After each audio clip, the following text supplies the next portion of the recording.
Energy, better juice, and better effort tonight. How would you assess the team's performance? No different. What frustrated you the most about tonight? That you see what happened yesterday, and it was a repeat of that.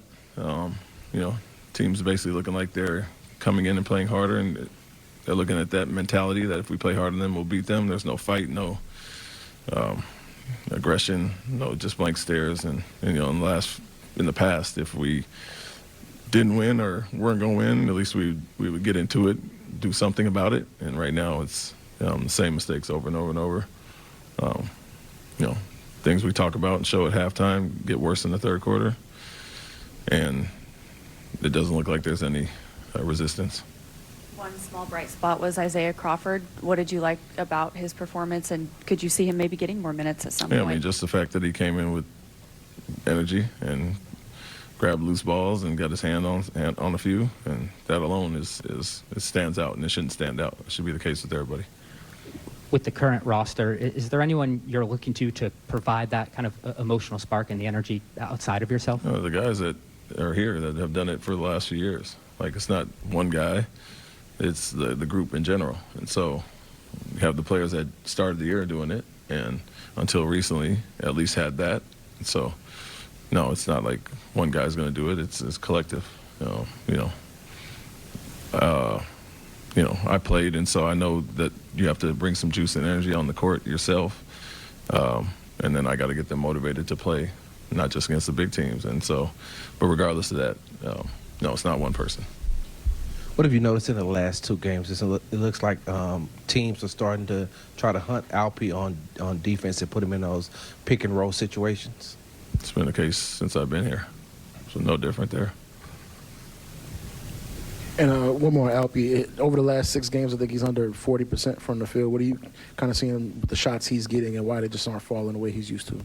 Decent shots. I mean, shots he's made since I've been here, and getting good looks there. So that's not the problem. I think players allow offense to dictate their game in general, and to your point, give some away on defense when you're not as engaged because you're not scoring. And so it's not just an Alpern thing. I think a lot of guys were going through shooting problems, and you let it affect your all-around game. And so the shots he's getting are decent. I think he's going to see some doubles, as always, but he's getting really good looks deep in the paint. And he's been up and down as far as that.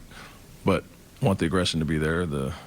What you saw in Indiana, you need to see that, and regardless of the result. And so he'll make his way out of it. But like I said, there's other ways to impact the game with scoring, and I don't want him to equate a great game with just scoring only. You mentioned previously your personnel dictates, I guess, your team's shot diet. But do you think you're fighting an uphill climb at all? When you're falling behind in three-point rate pretty much most nights. I mean, we're winning early in the season by shooting a low amount and a high percentage, and I would say the double teams were warring some of those, but if we don't have a lot of guys that just downhill drivers consistently to drive and kick, there's going to be a lower number, and you got some isolation guys, and so when the doubles come, it happens. If not, we've won plenty of games without shooting a high amount. Over the last couple of games, it looks like Reed's shot has been kind of flat. Do you think that's due to fatigue, maybe, of him playing so many minutes, his body getting used to playing those type of minutes? I don't know. I mean, he's missing definitely. I think he's rushing a little bit. You can see that.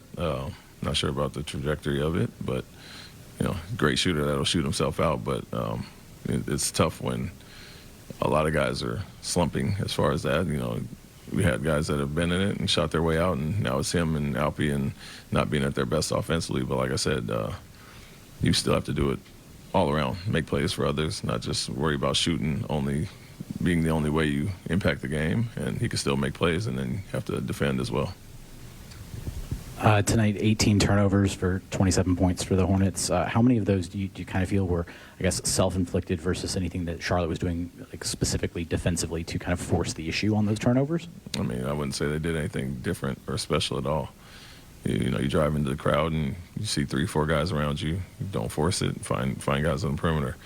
When we've done that, and we did that over our last 5 or 6 games, we had several clips of us touching the paint, kicking the ball out, ball moving, getting the wide open shots, but have to have that vision to see it and be strong with the ball. So I would say majority were driving into the crowd and just not being strong with the ball. And so nothing they did. They barely blitzed, barely went after guys, and it was pretty much careless. At halftime, we gave up 17 points on 10. Came out in the third quarter and gave up 5 more for 10 more points. And so, when 34 is offensive rebounds, second chance points, and turnovers in the first half, you're just giving the game away. 34 of your 61 are on those two areas.